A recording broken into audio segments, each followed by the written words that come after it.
as a Christian, the number one thing really is asking God, Lord, where are you calling me? Where do you want to send me? Hi guys! I wake up this morning and realized na tapos na naman agad yung January.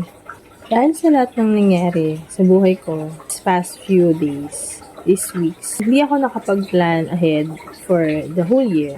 Ako kasi yung klase ng tao na nagpaplano ng isang taon pag start ng year, pero last year ko pa lang naman yun nasimulan. Although gusto ko na siya talagang gawin. But this year, parang hindi ako makaproceed dun sa mga susunod kong gagawin kasi hindi ko pa nga siya napaplan. Siguro may magko-comment ang OA mo naman. Let it be, just live your life. Pero siguro dahil isa akong marketing, I used to be in sales, I used to be in a corporate world na nagpaplano, parang sa business plan, na hindi tatakbo yung business kapag wala kayong strategy, wala kayong plano, kung anong gusto nyo marating, ganyan. Ako ko dun yun personally. Good thing kasi meron akong idol, if kilala niyo si Joy Spring. Same kami, ganun din siya. So, sobrang happy ko talaga sa kanya. And I made this video and to comment dun sa kanya na post, actually 2 weeks ago pa yun. Yung how to actually achieve your goals in 2025. So, syempre, bilang fan, pinanood ko. And gusto ko yung pag-uusap nila ni Pastor Mike Yap from CCF. And so much wisdom, guys. Kung ako sa inyo, panoodin nyo yun. As a person na talagang goal-oriented, talagang may plano kayo for the whole year, panoodin nyo siya, maganda. I'm here to share with you yung 3 things na natutunan ko dun sa podcast yun pero sa YouTube ko siya napanood. May mga tanong dun na nagsasabi, paano ko ba malalaman yung will ni Lord sa akin this 2025? Paano ko ba malalaman kung yung mga gusto ko ba is nalugod-lugod sa Panginoon or gusto niya rin for me?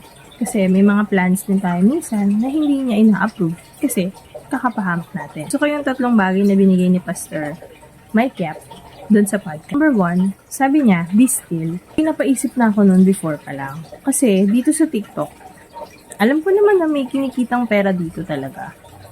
And by that, binigyan ko yung sarili ko ng timeline na kailangan ganitong month, ganito na yung followers ko, ganito na yung ganito ko, sisipagan ko mag-engage, ganyan. Ganun yung sinasabi kasi ng karamihan But then, nitong pumasok kong taon na to, I prayed to the Lord, Lord, paano ko ba mamamaximize yung account ko dito? Paano ako magkakapagbigay ng value sa tao na manonood sa akin?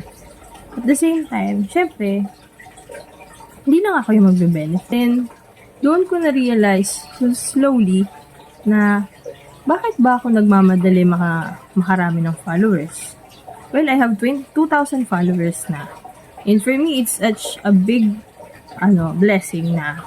Kasi hindi naman ako famous or like, ayoko nga maganto But, syempre, hindi ako magpapaka-plastic sa inyo. Gusto kong kumita ng passive income.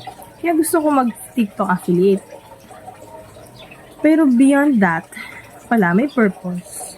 Like, yung makakonect ka sa tao. Ano yung ginagawa ko? Nag-pause ako. Sabi ko sa sarili ko, relax. Just do what you want to do. Just be yourself. Give people advices. Give people tips. Especially na nag-aaral ako while working on my own business. Yun. So, ayun. Slowly, I'm taking it slowly. Sometimes, yun lang din pala yung kailangan natin. We will never walk along with the Lord kung mabilis tayo maglakad. I mean, si Lord relax lang. Tapos kung mamadali ka, parang, mamatay ka na bukas.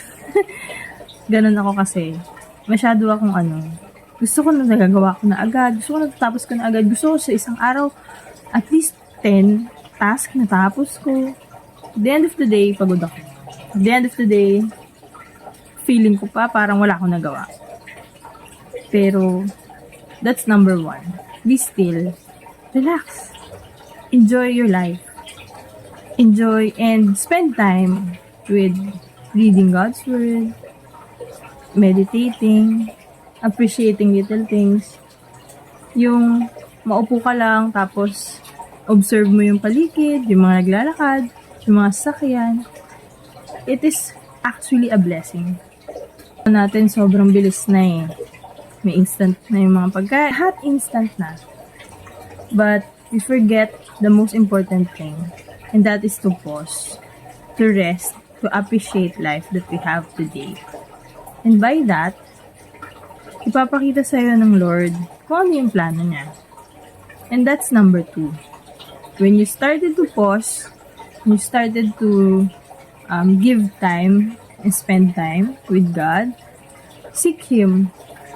And si Lord, hindi siya yung tataboy ka.